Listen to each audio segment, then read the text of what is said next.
Bismillahirrahmanirrahim. Assalamualaikum warahmatullahi wabarakatuh.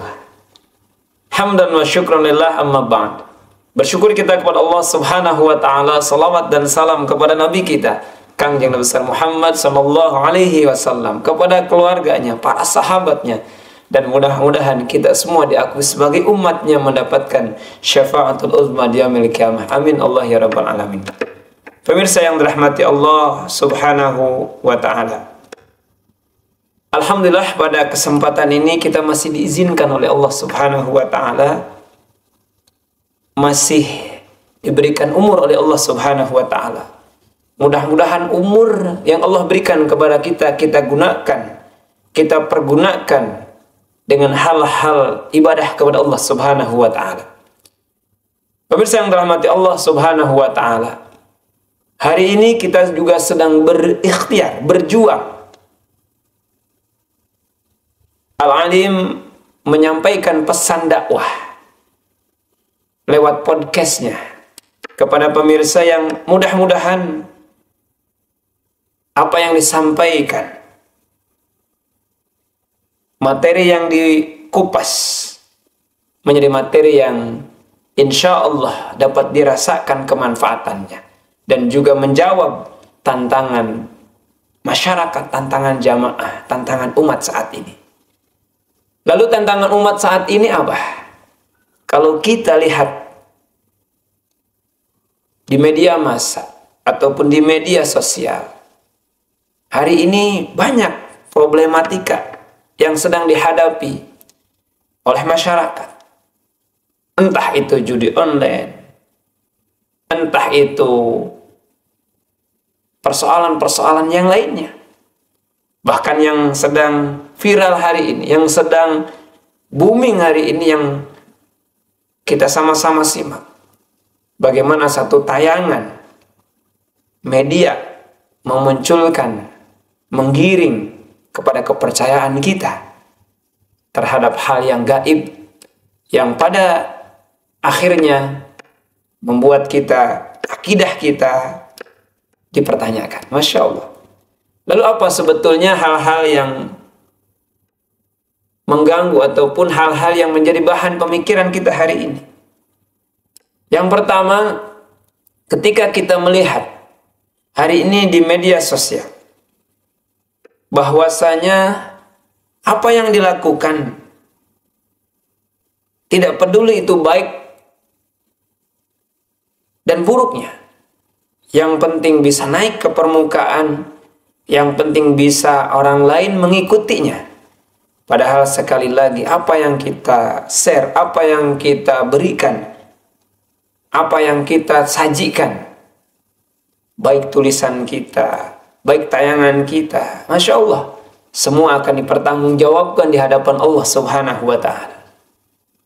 Pemirsa yang dirahmati Allah subhanahu wa ta'ala, maka kalau hari ini ketika kita bisa menyampaikan hal-hal yang baik, bisa menyampaikan hal-hal yang positif, hal-hal yang menggugah, hal-hal yang memberikan pencerahan terhadap agama kita, kondisi keimanan kita, kondisi akidah kita, Masya Allah, semoga di antara kita lah yang bisa mengajak, yang bisa menyadarkan, yang bisa memahamkan kepada orang-orang yang belum memahami terkait tentang hal-hal yang buruk di media sosial atau dengan tayangannya. Hari ini kita ambil fenomena terkait tentang khodam. Masya Allah. Kosong atau tidak? Masya Allah. Ya, ada atau kosong, ataupun macan putih, ataupun yang lain-lainnya, wallahu alam. Jadi mohon maaf, sekilas ya, kapasitas dalam artian melihat tayangan yang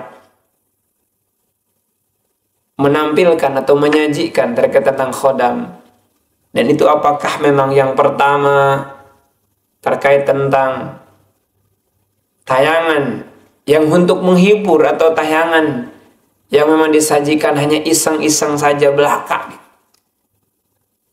Yang kedua, apakah tayangan tersebut memang tersistematis dengan teknologi, ya, Ataukah memang betul yang ketiga masuk ke ranah memasukkan media terkait tentang pembahasan khodam tersebut di live kan, dideteksi apakah ada khodamnya atau tidak ada khodamnya. Memang betul-betul dari sisi ilmu yang sesuai atau tidak sesuai. Masya Allah. Pemirsa yang dirahmati Allah Subhanahu wa Ta'ala, bagaimana sesungguhnya Islam menjawab tantangan, polemik ataupun tantangan sajian media-media sosial terkait tentang gaib. Lalu apa arti khodam? Lalu bagaimana tentang khodam? Lalu apakah betul seperti itu kajian atau tayangan pengertian terkait tentang khodam? Dan maka kami dari praktisi ruqyah berdiskusi terkait tentang khodam yang sedang viral dibahas di media sosial yang cukup ramai. Maka merujuk pada satu kesimpulan bahwa ketika memang benar yang disajikan adalah khodamnya, mengecek adakah khodam, ada atau kosongkah, maka itu sudah masuk kepada ranah terawangan, ranah perdukunan. Masya Allah. Maka tentu di antara kita sudah memahami bagaimana ketika kita bertanya kepada dukun. Sudah jelas hadis yang diriwayatkan oleh Muslim. Barang siapa yang mendatangi tukang ramal, bertanya kepadanya tentang suatu perkara, maka na'udzubillah, salatnya tidak akan diterima oleh Allah Subhanahu wa Ta'ala 40 hari. Subhanallah. Sementara kalau kita meyakini bahwa apa yang disampaikannya betul-betul benar, maka kita sudah mengingkari ajaran baginda kita Nabi Muhammad SAW. Masya Allah.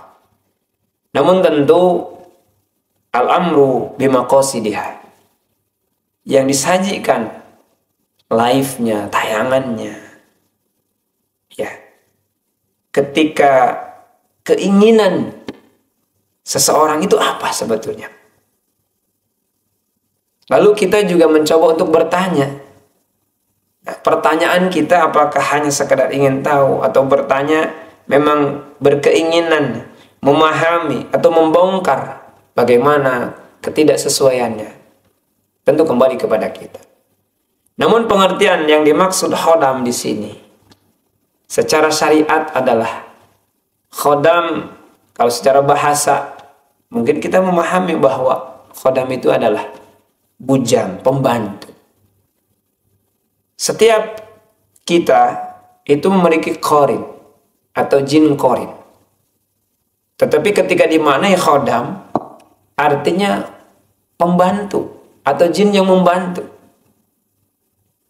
Bisa yang diundang, yang hadir, atau dari leluhur keturunan, atau dari ayat-ayat tertentu yang tidak sesuai, yang memiliki khodam-khodam.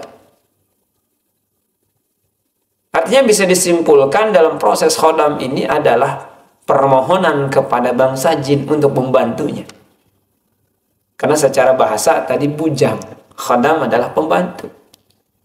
Maka ketika melaksanakan ritual tertentu kemudian datang, ketika kita melaksanakan puasa yang tidak sesuai, amal yang tidak sesuai, kemudian datang, maka itulah kemirisan akidah, terkikisnya akidah kita. Sementara ketika kita minta bantuan kepada bangsa jin, maka tidak diperkenankan, tidak diperbolehkan. Maka ketika hari ini kita bertanya apakah saya ada atau kosong khodamnya, kemudian kita membenarkan, maka ketika benar orang yang menjawabnya itu adalah menggunakan terawangan, menggunakan ilmu perdukunan, maka kita termasuk orang yang bertanya kepada dukun, kepada peramal yang hukumnya tadi sudah jelas dilarang oleh Allah Subhanahu wa Ta'ala. Pemirsa yang dirahmati Allah Subhanahu wa Ta'ala, memang saat ini sesuatu yang kita lakukan di media sosial memang butuh kehati-hatian kita. Kalau peribahasa Arab mengatakan bul ala zamzam fatoh. Jadi kalau kita ingin terkenal, kencingi sumur Zam-Zam. Ya terkenal gilanya, Masya Allah. Artinya sesuatu yang viral belum tentu juga sesuai dengan syariat. Nah, maka tugas kita hari ini bagaimana memviralkan, bagaimana mendukung, bagaimana mensupport kegiatan-kegiatan yang betul-betul memiliki kemanfaatannya. Gunakan HP kita, gunakan media sosial dengan sebaik-baik mungkin untuk dakwah kita, karena catatan kita tidak akan disia-siakan oleh Allah Subhanahu wa Ta'ala. Like, komen, dan share sebanyak-banyaknya untuk dapat kemanfaatan, untuk dapat tercerahkan dari persoalan khodam. Mudah-mudahan walaupun singkat bermanfaat. Akhirul kalam, mohon maaf atas segala kekhilafan dan kekurangan. Miskin ilmu, kurang amal, bahkan gak sempurna. Mohon maaf dari saya. Assalamualaikum warahmatullahi wabarakatuh.